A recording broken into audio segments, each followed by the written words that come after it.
The air in the Aerolux Polaris lounge at JFK was thick with the scent of expensive perfume and quiet ambition.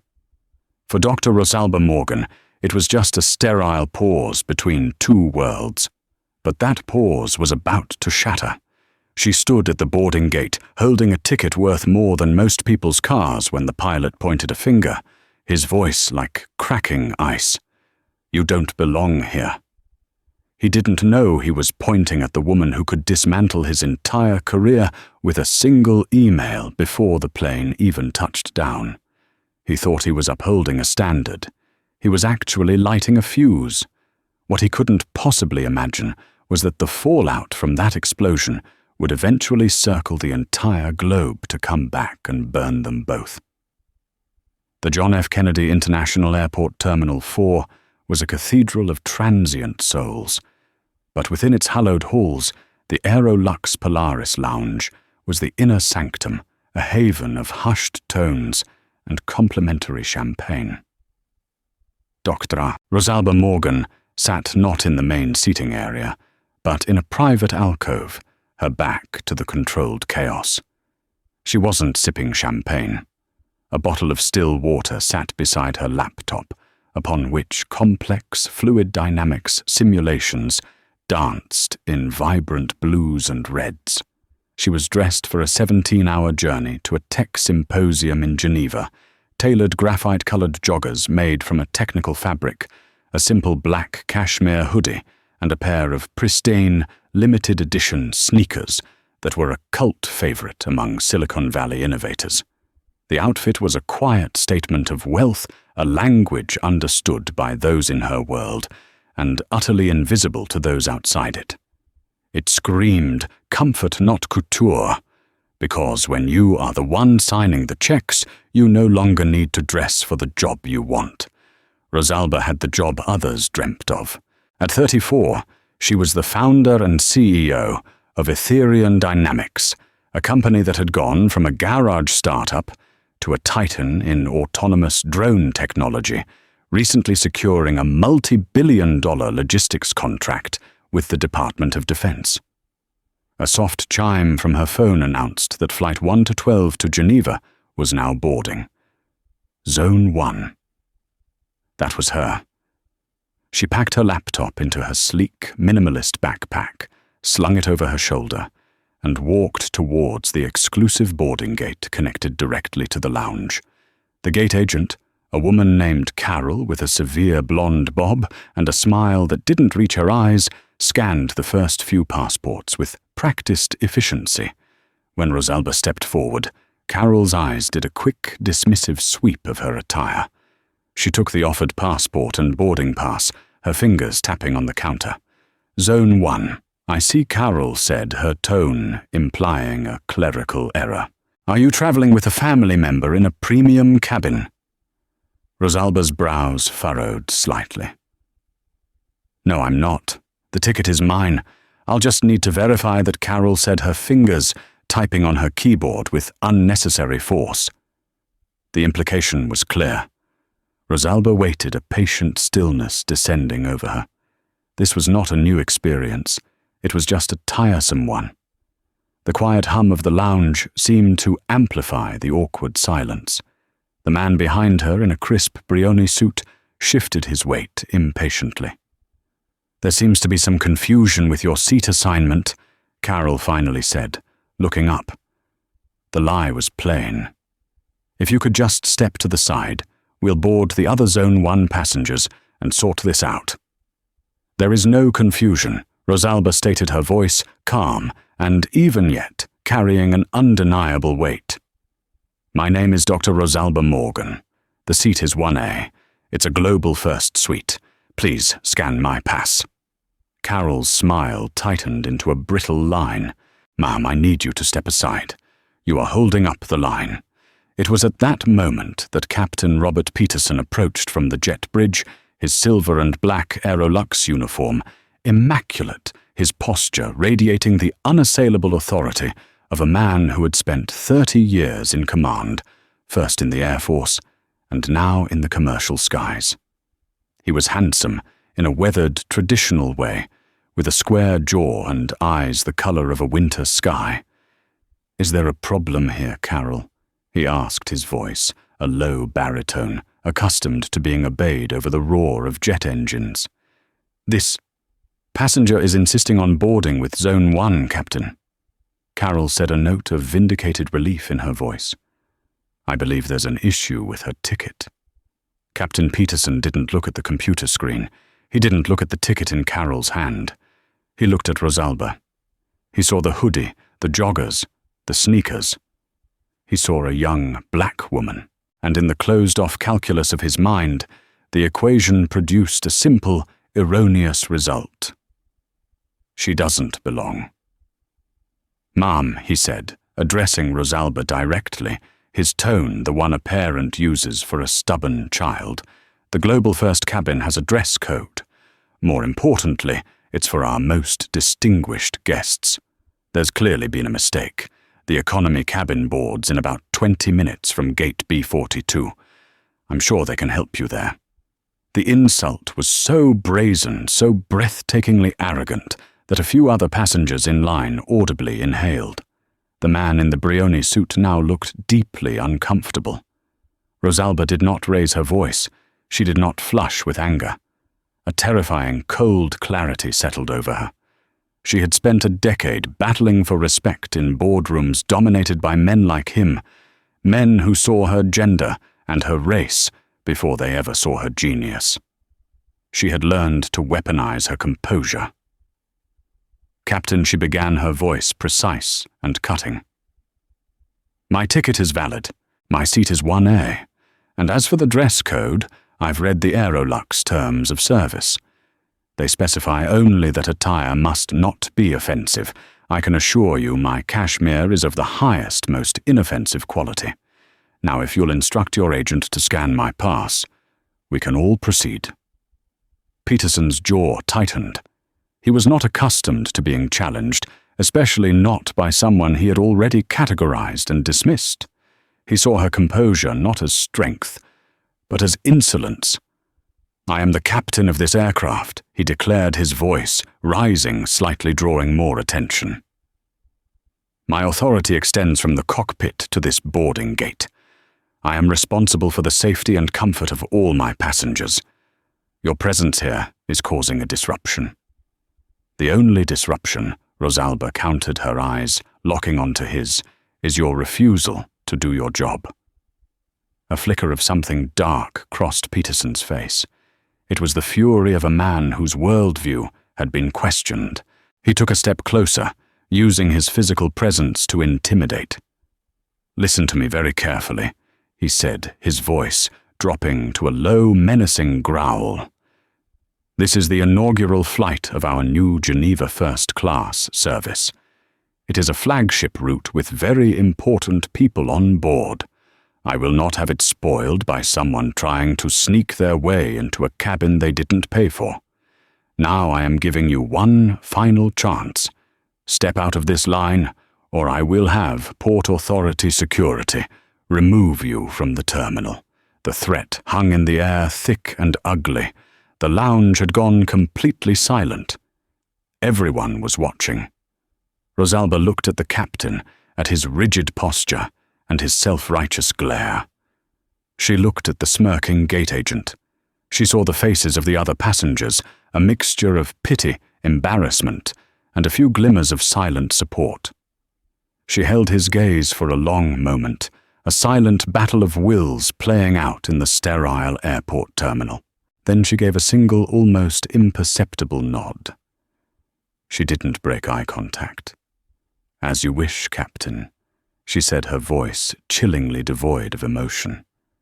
She took a deliberate step back from the podium. "You've made your decision."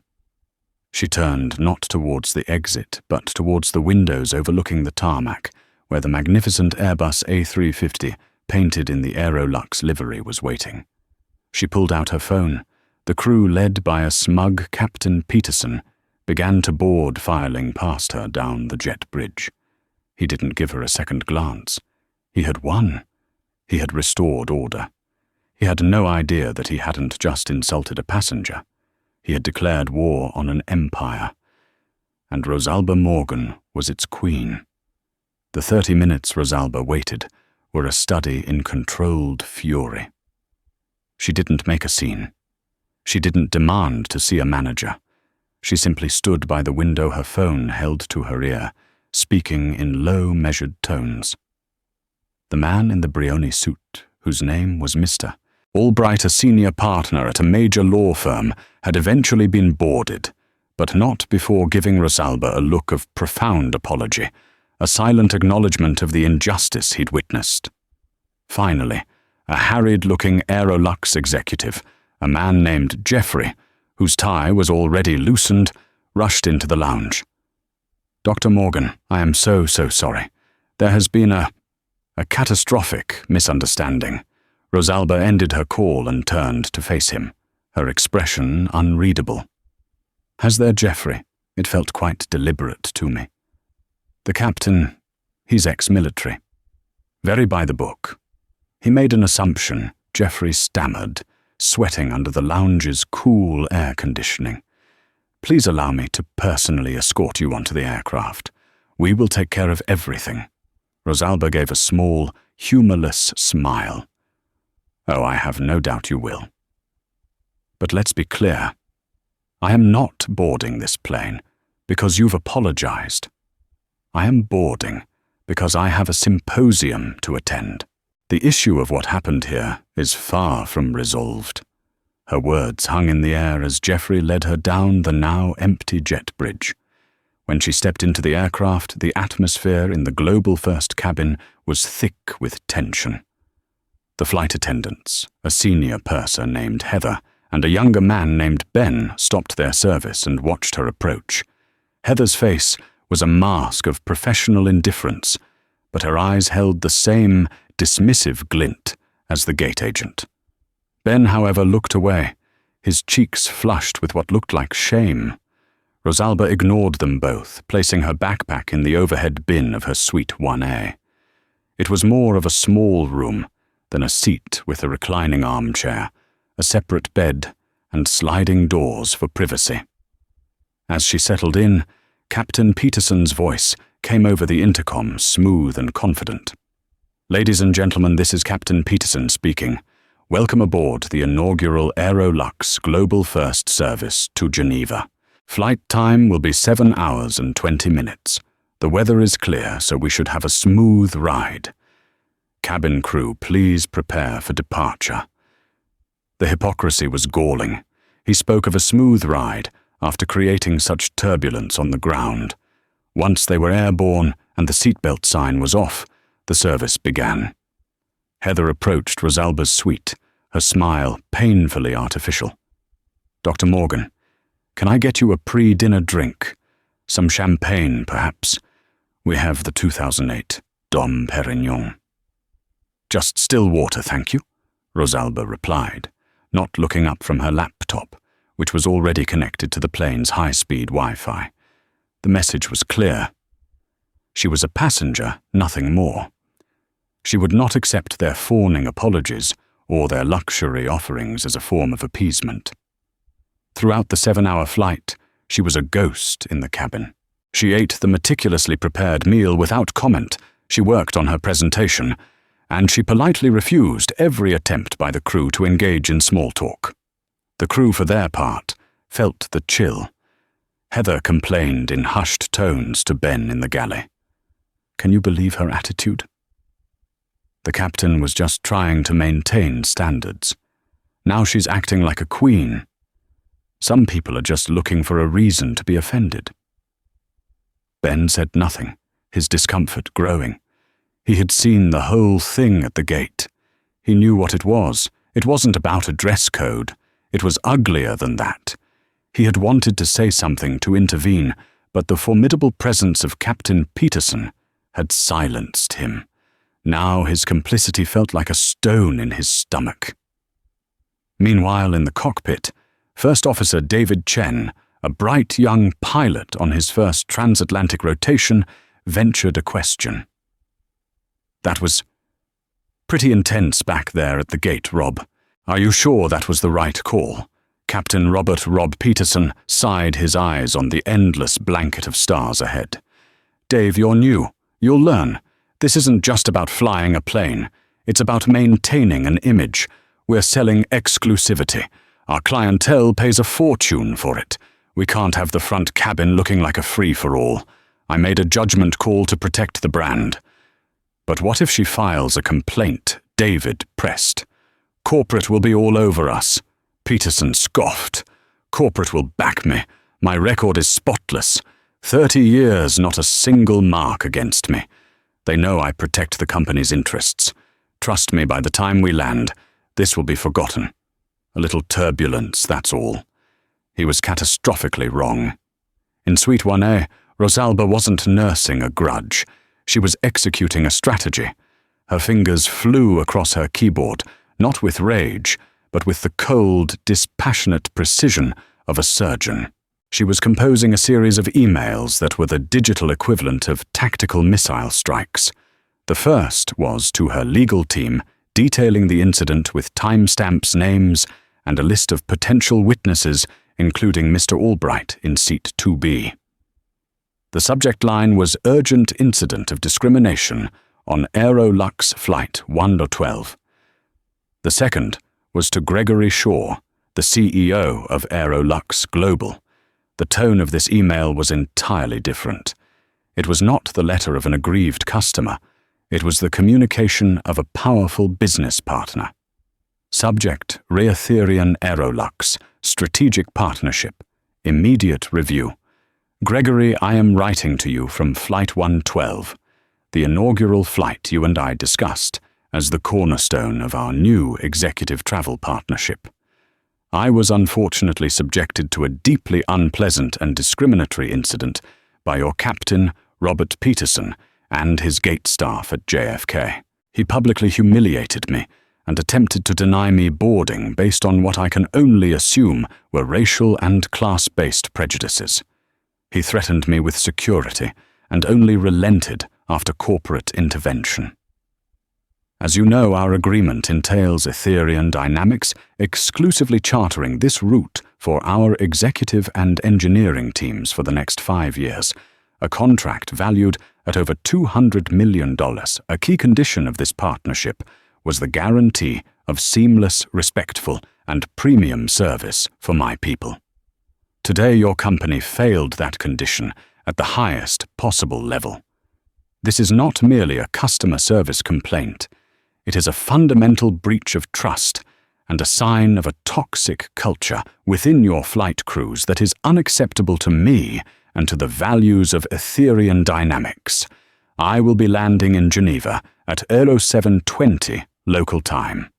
I expect to meet with you personally on the tarmac.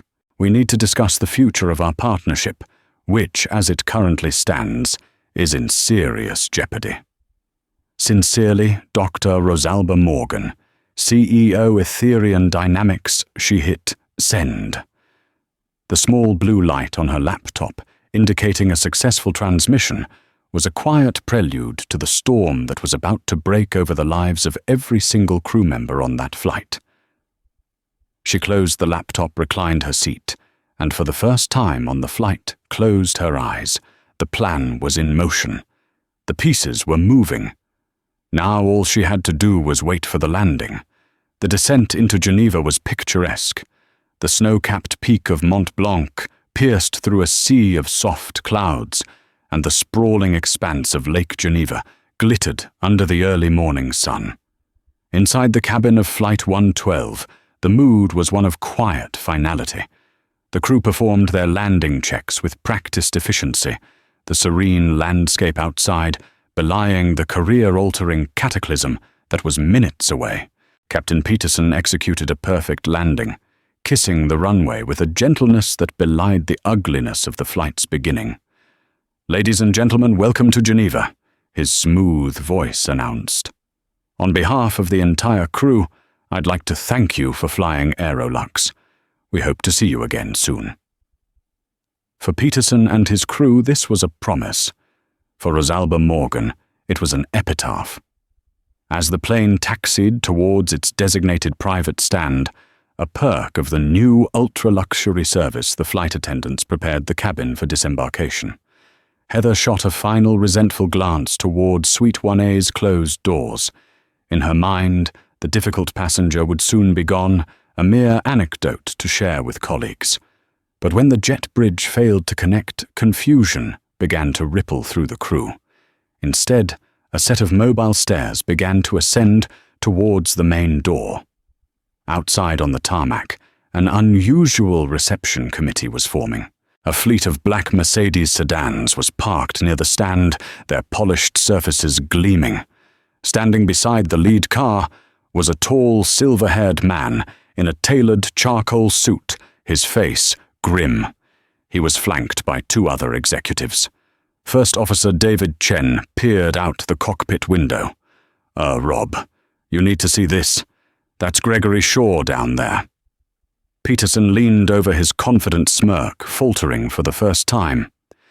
"Shaw, what the hell is he doing in Geneva?" The ground crew opened the main aircraft door. Gregory Shaw, the CEO of Aerolux Global, ascended the stairs, his face a mask of controlled fury. He didn't greet the cabin crew. He didn't acknowledge the pilots. He walked directly to Suite 1A and knocked softly on the door. Rosalba slid the door open, already standing with her backpack on. She looked perfectly composed, as if she had just woken from a refreshing sleep. "Gregory," she said, her tone neutral. "Thank you for coming." "Doctor," Morgan Shaw said, his voice tight with stress. "On behalf of the entire company, I am profoundly sorry.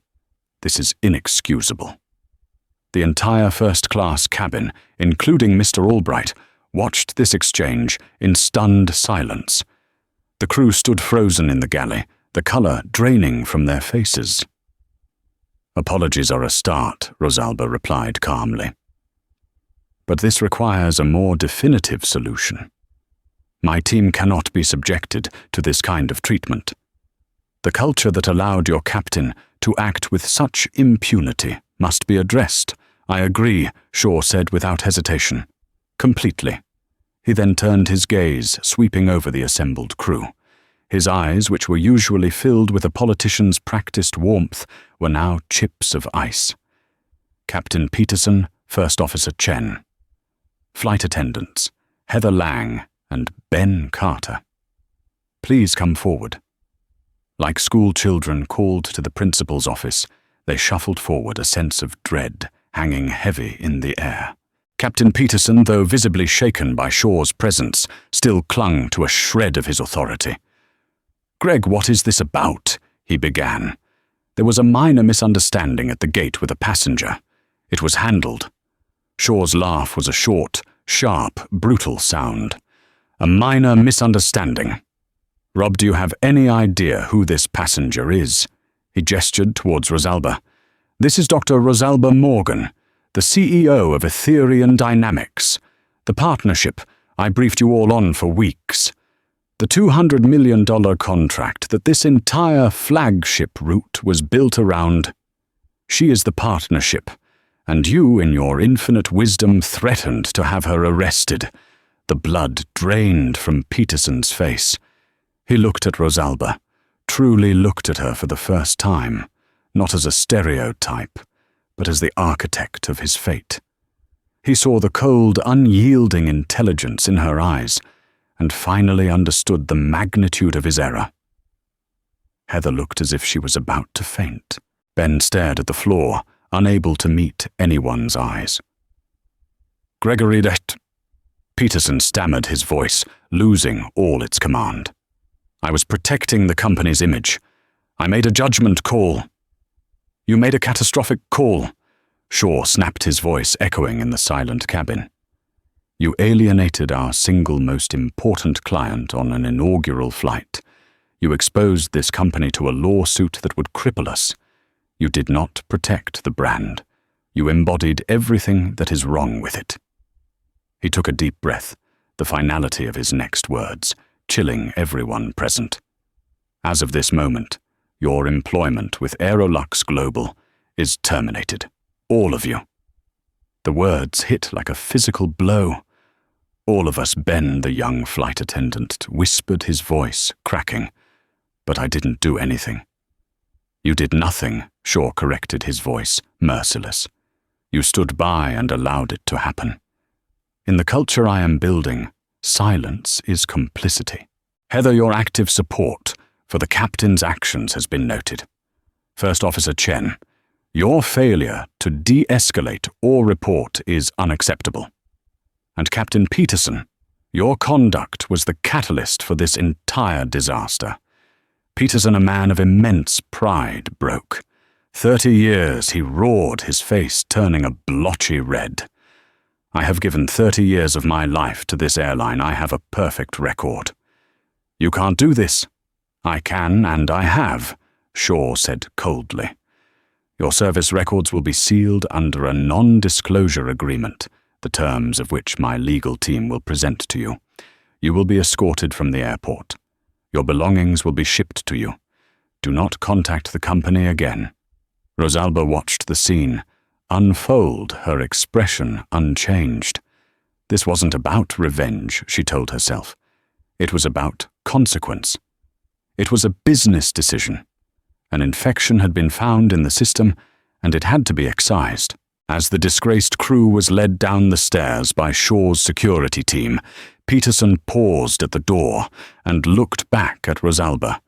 His eyes were filled with a toxic brew of hatred, humiliation, and disbelief. You, he spat, his voice trembling with rage. You did this. You think you're so powerful sitting up here in your ivory tower, but you're just a bully with a checkbook. I hope you're happy. You've ruined lives today. Rosalba met his gaze without flinching. You are the author of your own ruin, Captain, she said, her voice quiet but firm. You had every chance to choose decency. You chose arrogance. Those are the consequences. He was led away a proud man, utterly broken. Rosalba, accompanied by a profoundly deferential Gregory Shaw, walked down the stairs onto the tarmac, into the crisp Geneva morning, leaving the shell of an airplane and the wreckage of 4 careers behind her. She had won. The message had been sent loud and clear, but as the Mercedes whisked her away towards the city, a small, unsettling thought pricked at the edge of her consciousness. An action of this magnitude would inevitably have an equal and opposite reaction. The story was not over. It had just begun its next more dangerous chapter. For a week there was silence.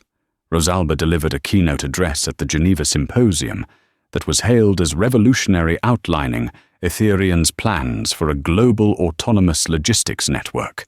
Her company's stock ticked upwards. The incident on Flight 112 seemed to be a closed chapter, a decisive but necessary corporate action.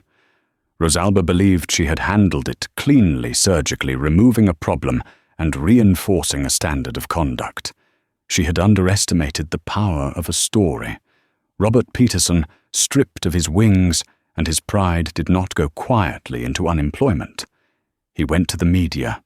He found a receptive ear in a populist online news outlet known for its fiery, anti-establishment rhetoric. The story, when it broke, was an explosion. The headline was crafted for maximum outrage. Decorated Air Force veteran and pilot of 30 years, fired on tarmac after asking hoodie-clad CEO to follow dress code. The article was a masterpiece of narrative warfare. It painted Peterson as a working-class hero, a patriot who had served his country, a stickler for rules who was just trying to do his job. It featured a photo of him in his crisp Air Force uniform, looking noble and resolute. It mentioned his wife's recent health struggles and his 2 children in college, implying their futures were now in jeopardy. His quotes were carefully selected. I was just trying to maintain a standard of decorum, he claimed. The new luxury service was meant to be elegant. I saw someone dressed in street clothes, and I politely questioned their ticket. It was a simple misunderstanding. I never raised my voice. I was never rude. The article conveniently omitted his threat to have Rosalba removed by security and the discriminatory nature of his assumptions. It portrayed Rosalba Morgan not by her title or her accomplishments, but as an ivory tower tech billionaire. It described her in coded language, new money, arrogant and power-tripping. Her decision to have the entire crew fired was framed not as a response to systemic failure, but as the vindictive act of a spoiled tycoon who didn't get her way. The story went viral. The comment section was a cesspool of vitriol aimed at Rosalba. She was called every name imaginable. Memes were created, placing her face on images of Marie Antoinette.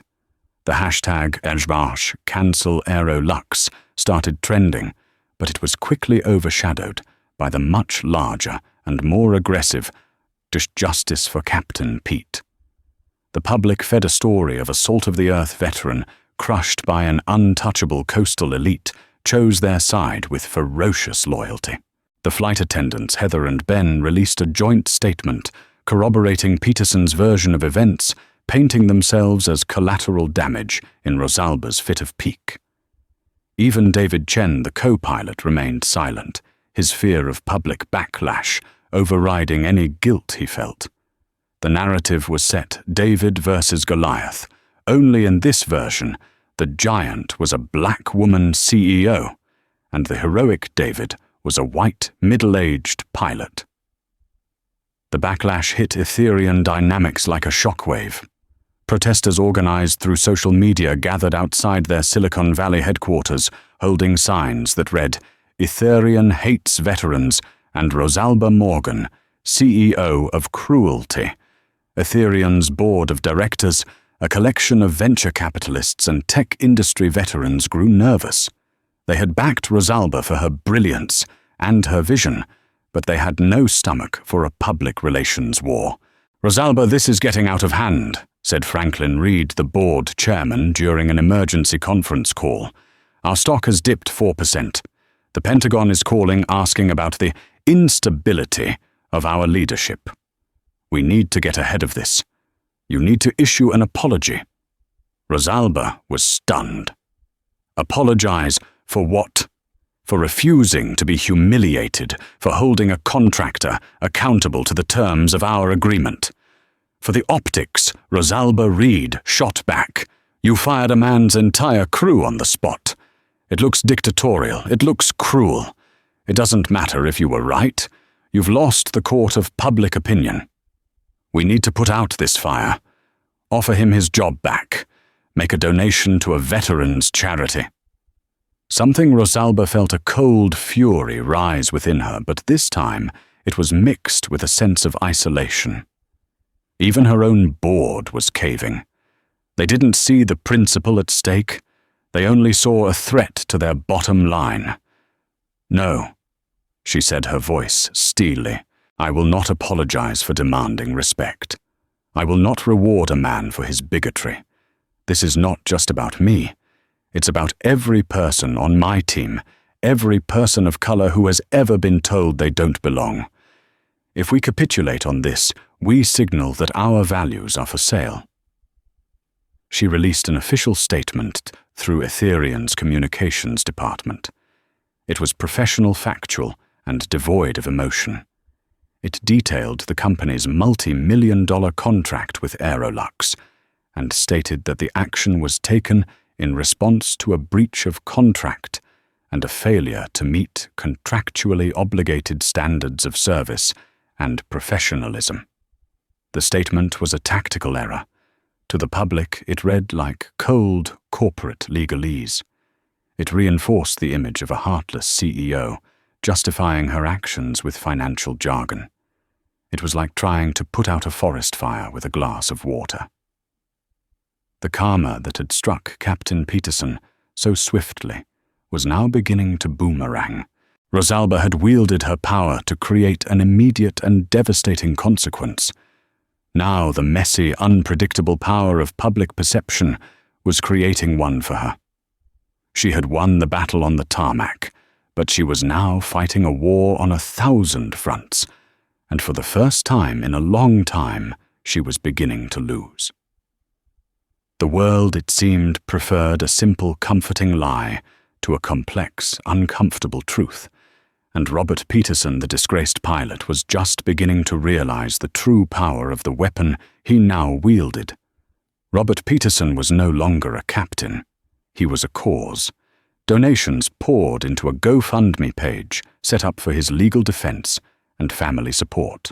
He was a frequent guest on talk shows, a folk hero for the aggrieved. But behind the scenes, the victory felt hollow. He had his narrative, but he didn't have his life. He didn't have his wings. The NDA he'd signed with Aerolux was ironclad. He couldn't sue, and he couldn't get another job with a major airline. His 30 years of experience were rendered worthless overnight. The public adulation was intoxicating, but it didn't pay the mortgage or his wife's mounting medical bills. The GoFundMe money helped, but it was a temporary fix, a charity he felt he shouldn't need. His initial rage at Rosalba Morgan simmered into a cold, consuming obsession. He spent his days not looking for work, but scrolling through every article, every social media post, every scrap of information he could find about her and Etherian dynamics. He told himself it was about understanding his enemy, but in reality, it was the only thing that gave his new, grounded life a sense of purpose. He was no longer Captain Peterson, master of the skies. He was Robert Peterson, the man who was wronged by Rosalba Morgan. His identity was now inextricably linked to hers. One night, deep in a rabbit hole of Etherian's public filings and press releases, he found something that piqued his pilot's curiosity. It was a technical brief about Etherian's flagship product, the Helios drone guidance system. This was the technology that had won them the massive DoD contract, a revolutionary AI that allowed swarms of drones to operate autonomously in complex, high-altitude environments for logistics and surveillance. The brief was dense, full of algorithms and engineering jargon that mostly went over his head. But he wasn't an engineer. He was a pilot. For 3 decades he had lived and breathed the physics of the sky. He understood weather air density, barometric pressure, and the treacherous invisible currents of the jet stream better than he understood his own children. He focused on a section describing Helios's environmental sensors. The system used a suite of sophisticated instruments to collect real-time atmospheric data temperature, humidity, wind speed, and barometric pressure, which the AI then used to adjust flight paths and power consumption. It was brilliant. It was also, he suspected, flawed. Pilots have a sixth sense for atmospheric phenomena. They know that the sky isn't a uniform space. They know about things like clear air turbulence microbursts, and most importantly, rapid localized pressure drops that can occur near storm fronts or over certain mountainous terrains. These events were rare and often undetectable by standard ground-based weather forecasts. Peterson started cross-referencing the Helios technical specifications with FAA incident reports and meteorological studies he had access to from his pilot union days. He spent weeks hunched over his computer, the glow of the screen illuminating his increasingly haggard face. His wife would beg him to come to bed to move on, but he couldn't. He was hunting. And then he found it, a potential vulnerability, a theoretical blind spot. The Helios system's code for interpreting barometric pressure was predictive. It sampled the pressure at set intervals and used a sophisticated algorithm to predict what the pressure should be in the next flight segment. This was efficient, saving processing power. But Peterson, with his pilot's intuition, saw the danger. What if a drone swarm flew into an unforecasted severe barometric pressure, drop an event known as a pressure bomb? The sensors would register the initial drop, but the predictive algorithm designed to smooth out minor data fluctuations might interpret it as an anomaly and error. It might lag, failing to command the drones to make the necessary immediate adjustments to their altitude and motor torque. In the thin air of high altitudes, a swarm of drones heavily laden with cargo, failing to react instantly to such a drop, could lose lift. They could stall. In a worst-case scenario, they could fall out of the sky. It was a 1 in a million chance, an edge case, the kind of thing engineers looking at clean data in a lab might miss, but it was the kind of thing a pilot who has felt a 300-ton aircraft shudder unexpectedly at 35,000 feet would never forget. A wild, manic energy seized him. This was it. This was the chink in her armor. The untouchable Dr. Rosalba Morgan, the genius CEO, had built her empire on a flawed foundation. His first instinct was vindictive. He would leak it. He would go to the press and expose Etherian Dynamics as a fraud, its technology as a dangerous failure. He would watch her empire burn, just as she had watched his career go up in flames on that tarmac. He drafted a scathing email to the same journalist who had made him a folk hero. His finger hovered over the send button. But then something stopped him. It was a faint, nagging echo of the man he used to be. Captain Robert Peterson, the man responsible for the safety of his passengers and crew. The man who, for all his flaws, took the integrity of aviation deadly seriously. This wasn't just about embarrassing a CEO. The DoD was planning to use these drones. They would be flying in American airspace over American towns. If he was right, this was a genuine public safety issue, a matter of life and death. A bitter conflict raged within him. His desire for revenge fought against a lifetime of ingrained duty. For the first time since the incident, he wasn't thinking about Rosalba Morgan as the woman who destroyed him, but about the potential consequences of her flawed creation. He deleted the email to the journalist. He opened a new blank message. He addressed it to the anonymous Safety and Compliance inbox, listed on the Etherian Dynamics corporate website. Subject: urgent safety concern regarding Helios guidance system. To whom it may concern, I am a former airline pilot with over 20,000 hours of flight time. I have conducted an independent analysis of the publicly available technical data for your Helios guidance system. I have identified a potentially catastrophic vulnerability related to the system's response to sudden, severe barometric pressure drops at high altitudes. He wrote for an hour, detailing his theory, with the precision and clarity of a pilot filing a flight report. He attached meteorological charts and links to academic studies. He didn't use his name. He signed it simply a concerned aviator. He hit send. He had no idea if anyone would read it or if they would dismiss it as the ramblings of a crank. But he had done his duty. Now the ball was in her court. The fate of her company and his own quest for redemption now rested on whether the people inside the empire she built were capable of listening to a warning from the outside. The email from a concerned aviator landed in the inbox of Etherian's Safety Compliance Office, a digital department managed by a junior engineer named Kenji Tanaka. Kenji's job was to filter the constant stream of messages from conspiracy theorists, disgruntled former employees, and amateur inventors who thought they had designed a perpetual motion machine. He read Peterson's email. It was more articulate and detailed than most, but the conclusion seemed far-fetched. A catastrophic failure. Based on a 1 in a million weather event, the Helios system had been through thousands of hours of simulations and hundreds of real-world test flights. It was robust, tested, perfected. The system's chief architect, Dr. Miles Corbin, was a legend in the field, a man whose ego was matched only by his intellect. Kenji flagged the email and forwarded it to Dr. Corbin's team with a low-priority tag. The subject line, he added, was telling FOW external query rebarometric algorithm unverified source. It was immediately buried under a pile of more urgent development tasks. A week later, Dr. Corbin finally saw it. He skimmed the email with dismissive contempt. A former airline pilot, he scoffed to his team.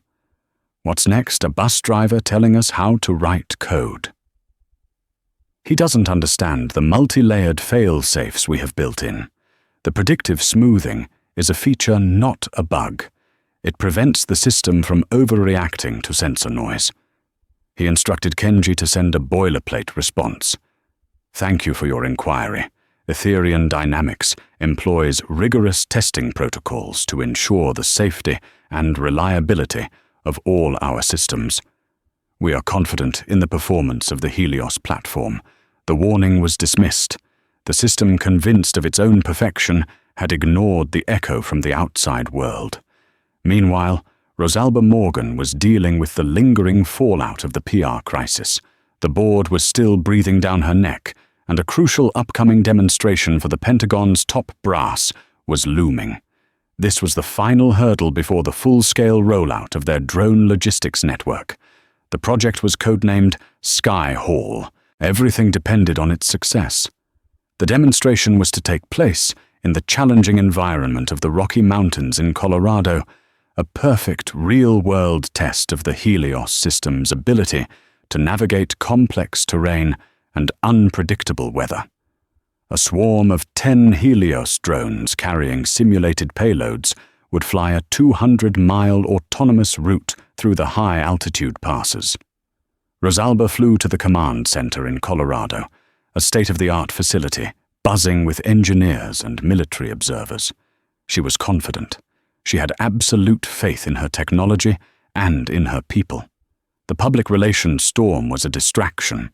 This, the pure performance of her creation, was the reality. This would silence the doubters. The day of the test arrived. The weather was clear but volatile, with a powerful storm system forecast to move in later in the day. A perfect test, Dr. Corbin assured her. The Helios will see the front coming and adjust its route dynamically. The drones launched flawlessly, ascending into the crisp mountain air like a flock of futuristic birds. On the main screen in the command center, 10 green icons moved in perfect formation across a topographical map. The Pentagon generals murmured their approval. Robert Peterson, sitting at his lonely desk thousands of miles away, had been tracking the public announcements about the Sky Hall test. He knew the location. He also knew the weather. As a pilot, he had a subscription to advanced meteorological data services. He saw the storm front moving in, and he saw something the standard forecasts had missed: a pocket of extreme atmospheric instability right along the drone's flight path. All the ingredients were there for the exact kind of pressure bomb he had warned them about. A sense of cold dread washed over him. He started frantically calling Etherian's corporate headquarters, trying to get past the automated phone trees to warn someone, anyone. He was met with recordings and dismissive receptionists. He was a nobody, an anonymous crank. In the Colorado Command Center, the first 2 hours of the test were textbook perfect. Rosalba allowed herself a small, satisfied smile. Then an alert flashed on one of the engineer's screens. "Minor sensor discrepancy on Drone 7, he reported. "Barometric readings are fluctuating, probably just some turbulence." Dr. Corbin nodded. "The smoothing algorithm will handle it. Stay the course." On the main screen, the 10 green dots continued their inexorable march. But then another alert, and another. Drones 4, 5, and 8 were now showing similar pressure fluctuations. Rosalba felt a prickle of unease. "Miles, what is that?" "It's an anomaly," Corbin said, his voice now a little less certain. "The system is robust. It's designed for this." But Peterson, watching his advanced weather models, knew it wasn't an anomaly. The drones had just flown into the pressure bomb. They were in the blind spot. Suddenly the command center was filled with a cacophony of alarms. On the screen, the green icon for Drone 7 turned yellow, then red. A message flashed beneath it, stall warning, critical lift failure. Then drone 4 went red. Then 5, then 8. Within the space of 10 seconds, 4 of the 10 drones were reporting catastrophic stalls. The engineers frantically typed commands, trying to override the system, but it was too late. The AI, still trusting its flawed predictive data over the terrifying reality its sensors were screaming at, it was not responding correctly. "Pull them up, override now," Rosalba commanded, her voice sharp. "We're trying, the system is lagging." An engineer yelled back, sweat beading on his forehead. The Pentagon generals were now on their feet, their faces grim. On the screen, the 4 red icons stopped moving forward and began to descend, their altitude numbers plummeting. They had lost the fight with gravity. They were falling out of the sky. A final, terrible message appeared for each of the 4 drones. Signal lost. Terminal event. Silence fell over the command center, broken only by the hum of servers and the frantic, useless clicking of keyboards. $400 million worth of technology, 4 simulated payloads, had just crashed into the side of a mountain because no one had listened to the warning from a disgraced, grounded pilot. Rosalba stared at the screen, at the 6 remaining green dots being hastily rerouted, and the 4 empty spaces where her perfect machines used to be. The blood drained from her face. It wasn't just the financial loss or the humiliation in front of the DoD. It was the sickening realization that her creation, her empire, was built on a foundation with a fatal flaw. And in that moment of devastating failure, a single chilling thought echoed in her mind. The concerned aviator. She remembered seeing the compliance report summary, the one her top engineer had dismissed as noise. The karma had come full circle. She had fired a man for his flawed judgment, believing her own to be infallible.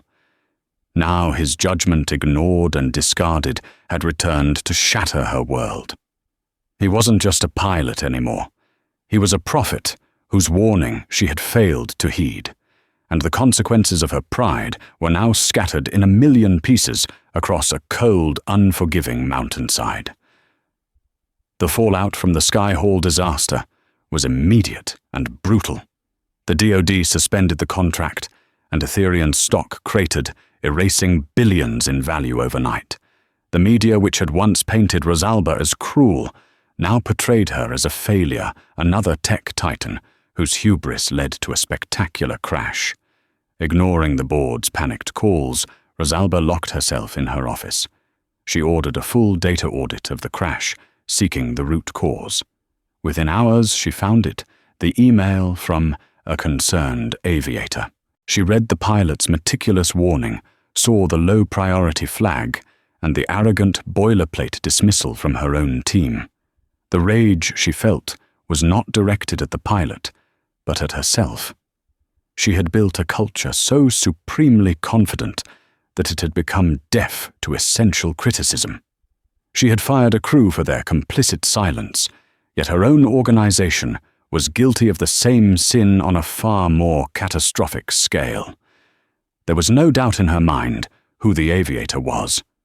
Her first action was swift and merciless. Dr. Miles Corbin and his entire senior team were fired. Her second act was far more difficult. She picked up the phone and told her legal team to find Robert Peterson. 2 days later, she sat opposite him in a drab conference room at a budget hotel. He was no longer the proud captain, but a man worn down by unemployment and obsession. Seeing her, however, his eyes regained a spark of defiance. "Dr. Morgan," he said, his voice raspy, "to what do I owe the pleasure?" Come to finish the job, Rosalba met his gaze, her own expression stripped of all arrogance. "I'm not here to apologize for firing you, Mr. Peterson. Your actions at that gate were unacceptable, and I don't walk that back." Peterson's jaw tightened. "Then why are you here?" "I'm here," she said, pushing a folder across the table, because you were right. He opened it to see his own email staring back at him. The Skyhall test failed exactly as your theory predicted. Rosalba continued, her voice steady. My team was arrogant. They dismissed you. And because I built the culture that allowed that arrogance, I dismissed you. That failure is mine. Peterson stared at the papers, then at her. The triumphant moment he had imagined felt hollow, replaced by the grim reality of a shared disaster. Those drones crashed, he stated flatly. 4 of them, she confirmed. My company is on the brink. I didn't come here seeking absolution. I came for your expertise. The flaw you identified, I need help to fix it. My engineers understand code, but they don't understand the sky. Not like you do. She leaned forward, her eyes locking onto his. I'm offering you a job, a consulting contract, Senior Aviation Safety Advisor for the Helios program, reporting directly to me. Your first task is to lead the redesign of the atmospheric sensor logic. He was speechless. The offer was a lifeline, but it was from the very person who had thrown him overboard. It was a chance at redemption, wrapped in the ultimate humiliation. Why, he finally asked, why would you trust me? Because while my entire crew was celebrating the speed of the ship, you were the only one who saw the iceberg, Rosalba replied. I don't trust you personally, Mr. Peterson, but I respect your skill as an aviator. And right now my company needs that skill more than I need my pride. The hard karma had come for them both. Her power had destroyed his career. His obsession had nearly destroyed her company. They had been brought low by their own certainty. What remained was a problem that only they, together, could solve. He looked at her, seeing not just the CEO who had ruined him, but a leader admitting a fatal error. He thought of his bills, his grounded life, and the sky that was his true passion. This wasn't forgiveness. It was a reckoning. Slowly, Robert Peterson slid the folder back to his side of the table and gave a single sharp nod. All right, Dr. Morgan, he said. Let's get to work. In the end, this wasn't a story about a simple victory or a satisfying revenge. It became a harsh lesson in the intricate web of power perception and consequence. Dr. Rosalba Morgan used her immense power to deliver what she saw as righteous justice, only to have the unpredictable court of public opinion turn against her. Captain Peterson, stripped of everything, found a new kind of power in his own expertise, a power that could have been his ultimate revenge, but instead became his path to redemption. Their story is a stark reminder that our greatest strengths, Rosalba's unyielding will, Peterson's rigid adherence to his worldview, can also be the source of our greatest blind spots. They were both right, and they were both profoundly wrong. They were forced to see the world not just through their own eyes, but through the eyes of their adversary. Their collision didn't just destroy careers and crash drones. It shattered their pride, forcing them to rebuild from the wreckage with a humbling new perspective. What do you think who was truly the villain in this story? Was Rosalba's response justified, or was it a reckless abuse of power? Let me know your thoughts in the comments below. And if you found this story compelling, please hit that like button, share it with a friend, and subscribe for more tales of drama and unexpected karma. Your support helps us create more content just like this. Thank you for listening.